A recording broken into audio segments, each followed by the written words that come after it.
एक गांव था, हरिहरपुर। उस गांव में रघु नाम का एक गरीब किसान रहता था। रघु के पास बस एक छोटा सा खेत था, लेकिन वो खेत कई सालों से बंजर पड़ा था। उसमें फसल उगाना बहुत मुश्किल था। गांव के लोग रघु को देखकर हंसते और कहते, अरे रघु, ये खेत छोड़ दे, इसमें कुछ नहीं होगा। लेकिन रघु शांत रहता। वो बस इतना कहता, मेहनत करने वाला कभी खाली हाथ नहीं रहता। रघु ने एक दिन तय कर लिया कि वो इस खेत को हर हाल में ठीक करेगा। अगले दिन सुबह वो जल्दी उठा, हल लेकर खेत में पहुंचा।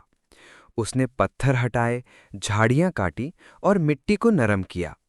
दिन भर धूप में मेहनत करता रहा। हाथों में छाले पड़ गए, लेकिन उसने रुकना नहीं छोड़ा। कुछ दिनों बाद रघु ने गांव के तालाब से पानी लाने के लिए एक छोटी नाली बनाई। गांव वाले फिर हंसने लगे, अरे पागल, इतना मेहनत करेगा तो मर जाएगा। लेकिन रघु बोला, मेहनत से डरोगे तो जिंदगी भर गरीब रहोगे। एक महीने बाद खेत थोड़ा अच्छा दिखने लगा। रघु ने बीज खरीदे और बो दिए। रोज सुबह खेत में जाता, पानी देता और घास साफ करता। रात को थककर घर आता, फिर भी अगले दिन फिर वही मेहनत। 2 महीने बाद खेत में छोटे छोटे हरे पौधे निकल आए।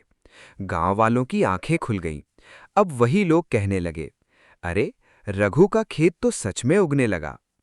4 महीने बाद रघु के खेत में सोने जैसी गेहूं की फसल लहराने लगी। पूरा खेत चमक रहा था। गांव के सरपंच भी देखने आया और बोला, रघु, तूने कर दिखाया, ये तो चमत्कार है। रघु मुस्कुराया और बोला, ये चमत्कार नहीं, ये सिर्फ मेहनत का फल है।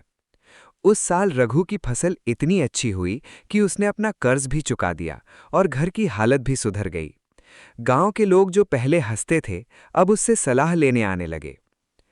स्टार सीख। मेहनत से बंजर जमीन भी सोना बन जाती है। जो हार नहीं मानता, वही जीतता है।